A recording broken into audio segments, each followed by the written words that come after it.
கோடிக்கணக்கான வீடியோக்களின் மத்தியில இந்த வீடியோ உங்கள் கண்ணில் படுகிறதென்றால் யுனிவர்ஸ் உங்களிடம் ஏதோ சொல்ல நினைக்கிறது. இதில் சொல்லும் விஷயங்கள் உங்களுக்கு நேர்ந்து கொண்டிருந்தால் இது உங்களுக்கான வீடியோ. இன்னைக்கு நாம் பார்க்கப் போகும் ரீடிங் நீங்கள் பிரிந்திருக்கும் உறவு பற்றியது. நீங்கள் பிரிந்திருக்கும் இந்த உறவு ஒரு சாதாரண பிரேக்கப் அல்ல. இது பிரிய வேண்டியிருந்ததால் நடந்த பிரிவு, உணர்வுகள் இல்லாததால் அல்ல. அவரின் மனதில் இன்னும் நீங்கள் இருக்கிறீர்கள். அவர் வெளியில ஸ்ட்ராங்காக நடக்கலாம், பிஸியாக இருக்கலாம், நார்மலாக பேசலாம். ஆனால் உள்ளுக்குள் அவர் கம்ப்ளீட்லி டிட்டாச் ஆகவில்லை. அவருக்கு ஃபீலிங்ஸ் இருக்கிறது.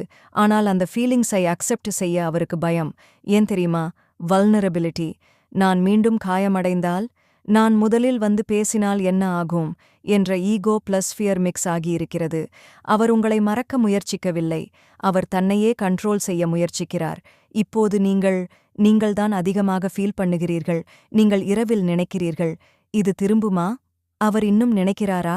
நான் காத்திருக்க வேண்டுமா என்று. உங்கள் இதயம் இன்னும் ஓப்பனாக இருக்கிறது. ஆனால் அது டயர்ட். நீங்கள் அன்கண்டிஷனல் லவ் கொடுத்திருக்கிறீர்கள்.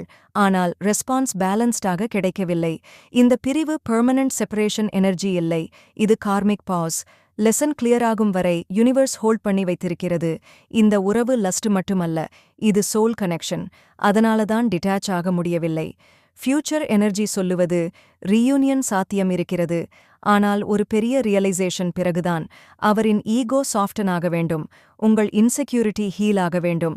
இல்லையெனில் சைக்கிள் ரிப்பீட் ஆகும். டைம்லைன். இது உடனடி மெசேஜ் எனர்ஜி இல்லை.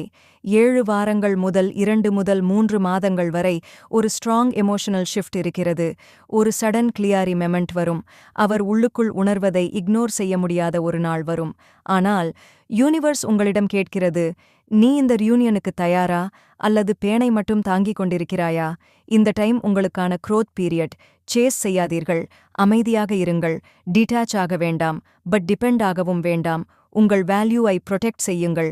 அவர் வரவேண்டியவர் என்றால் அவர் வருவார். அவர் வரவில்லை என்றாலும் யூனிவர்ஸ் உங்களை உயர்ந்த பாதைக்கு கொண்டு செல்லும். இந்த உறவு இன்னும் எழுதப்பட்டு கொண்டிருக்கிறது. ஆனால் ஸ்கிரிப்ட் முழுவதும் உங்கள் கையில் இல்லை.